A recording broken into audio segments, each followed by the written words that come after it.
এই দীর্ঘদিন এই মামলা সেই 2008 থেকে যখন এটা ট্রায়াল শুরু হলো আজকে পর্যন্ত টেনে আনা এটা অত্যন্ত পরিশ্রমের কাজ ছিল এবং বিশেষ করে হাইকোর্ট ডিভিশনে খালাস হওয়ার পরে আমাদের সর্বোচ্চ আদালতে অ্যাপেলেট ডিভিশনে এই আপিল যখন শুরু হলো সেখানে আপনারা জানেন যে আমাদের অ্যাপেলেট ডিভিশনের 7 জন মাননীয় বিচারপতি মহোদয়রা আছেন, কিন্তু একজন বসতে পারেন না, কারণ উনি হাইকোর্ট বিভাগে রায় দিয়েছেন। বাকি 6 জনের সামনে এই মামলা দিনের পর দিন এভাবে প্রেস করে আমরা ওনাদেরকে আজকে আমাদের সেই হিয়ারিং কনক্লুড হয়েছে, শেষ হয়েছে। কাজেই এই প্রচেষ্টায় এই দীর্ঘ পথ পরিক্রমায় আমি এবং আমার বন্ধুরা যারা আমার সাথে ছিল আমি সবাইকে ধন্যবাদ দেই, কারণ সবার সহযোগিতা না হলে পরে আমাদের পক্ষে এই মামলা এইভাবে এই সর্বোচ্চ আদালতে শেষ করা সম্ভব হতো না।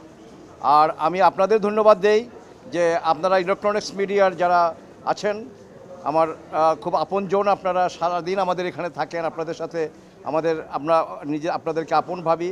আপনাদের সহযোগিতা এই জন্য আমরা স্বীকার করছি কৃতজ্ঞতার সাথে, কারণ আপনাদের মাধ্যমে 18 কোটি মানুষ এই যে বিচারের নামে যেই প্রহসন ছিল এবং যে বিচার করা হয়েছে সেই বিচারের আদ্যপান্ত যেটা আমরা কোর্টে বলেছি বা যেটা আমরা আপনাদের মাধ্যমে জাতির কাছে একটা বার্তা দিতে চাই সেটা দিতে পেরেছি। আপনাদেরকেও ধন্যবাদ। আজকে আমি সকাল ফার্স্ট সেশনটা আমার জন্য ছিল, সেখানে আমি আজকে যেটা চেষ্টা করেছি সেটা হলো যে এই মামলায় যারা অ্যারেস্ট হয়েছিল বা এই মামলায় যারা বিচারের মুখোমুখি যারা ছিল, প্রেজেন্ট ছিল, তাদেরটা বিষয়টা একরকম, আর যারা এই মামলায় অ্যারেস্ট হয়নি বা যারা এই মামলা বিচারে উপস্থিত থাকতে পারেনি, বিশেষ করে জনাব তারেক রহমান সাহেব, যে ওনার বিষয়ে আমি আজকে সাবমিশন রেখেছি এবং সেখানে আমাদের সুপ্রিম কোর্টের, আমাদের হাইকোর্ট বিভাগের এবং ইন্ডিয়ান সুপ্রিম কোর্টের, পাকিস্তান সুপ্রিম কোর্টের বিভিন্ন ডিসিশন আমরা দেখিয়ে বলেছি যদি দেখা যায় যে কোনো মামলায় আদৌ এই মামলা কারো বিরুদ্ধে প্রমাণ হয় না অথবা এই মামলা আপনার খালাস ছাড়া অন্য কিছু চিন্তা করা যায় না, সেক্ষেত্রে যদি তারেক জিয়া সাহেব আপিল নাও করে থাকেন, কোর্ট সুমোটো তাকে সেই রিলিফ দিতে পারেন।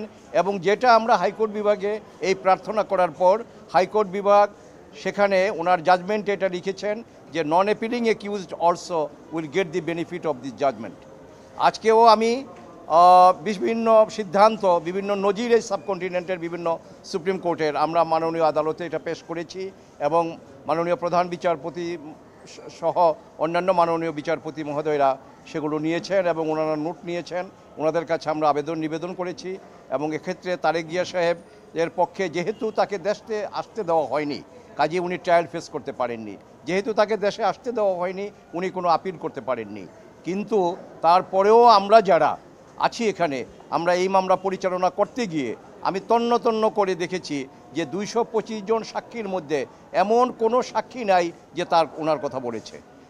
শুধুমাত্র টর্চার করে যে স্বীকারোক্তি আদায় করা হয়েছে সেই স্বীকারোক্তিতে, এবং সেই স্বীকারোক্তিগুলো প্রত্যেকটা স্বীকারোক্তি আবার আসামিরা তাদের যে মুফতি হান্নান তার জীবদ্দশা এবং অন্যান্য আসামিরা এই স্বীকারোক্তিগুলি প্রত্যাহার করেছেন।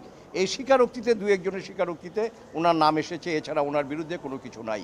তো আমরা এটা দেখিয়ে আদালতকে শুধু আপনার যারা অ্যাপিল করেছেন তারা না, এবং অ্যাবসেন্ট যারা ছিলেন তাদের পক্ষেও আমরা আদালতে নিবেদন করেছি। এবং অত্যন্ত আমরা মাননীয় আদালতের কাছে কৃতজ্ঞ যে ধৈর্য সহকারে, অত্যন্ত পেশেন্স নিয়ে, অত্যন্ত টলারেন্স নিয়ে মাননীয় আদালত দীর্ঘদিন আমাদের এই আপিলটা শুনলেন এবং আজকে আপিল শুনানি শেষ হয়েছে। আগামী 4 সেপ্টেম্বর 2025 ওই দিন এই মামলা রায়ের জন্য দিন ধার্য করা হয়েছে।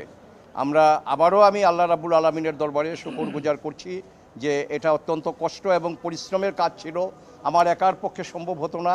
এখানে এই ডিফেন্স টিমে আমার বন্ধুরা, আমার ডাইনে বায়ে যারা আছেন, আপনাদের থেকে যে সহযোগিতা পেয়েছি এই সহযোগিতা আমি কৃতজ্ঞ চিত্তে স্মরণ করছি। এবং আমরা আল্লাহ রাব্বুল আলামিনের কাছে এই প্রার্থনা করব, নিরপরাধ যে মানুষগুলো ইনক্লুডিং মিস্টার তারেক রহমান, যাদেরকে অন্যায়ভাবে এই মামলায় ফাঁসি দেওয়া হয়েছিল, যাবজ্জীবন দেওয়া হয়েছিল, যারা বছরের পর বছর কন্ডেম সেলে ছিলেন, যারা প্রায় 18 বছর, 16 বছর, 17 বছর, 18 বছর যারা জেলে ছিলেন।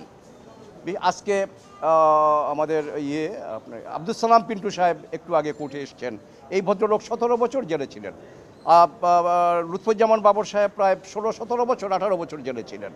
কাজেই আমরা হাইকোর্ট বিভাগে যেই রায় ছিল খালাসের সেই রায় যাতে বহাল থাকে এইভাবে আমরা নিবেদন করেছি এবং আমরা আশাবাদী সর্বোপরি আমরা আল্লাহ রাব্বুল আলামিনের কাছে করজোড়ে আমরা আমরা আমরা আমরা প্রার্থনা করি যেন এই খালাসের রায় বহাল থাকে এবং আমরা আশা করি যে এই খালাসের রায় বহাল থাকবে এবং আপিল ডিসমিস হবে। Thank you.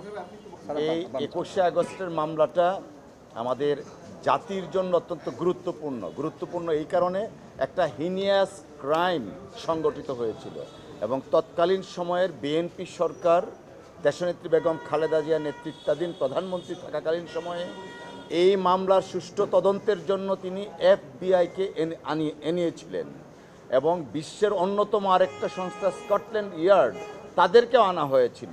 অর্থাৎ বিএনপির পক্ষ থেকে দেশনেত্রী বেগম খালেদা জিয়া প্রধানমন্ত্রী হিসাবে তার মন্ত্রী পরিষদ চেয়েছিল এই মামলার একটা সুষ্ঠু তদন্তে দৃষ্টান্তমূলক শাস্তি হওয়ার জন্য।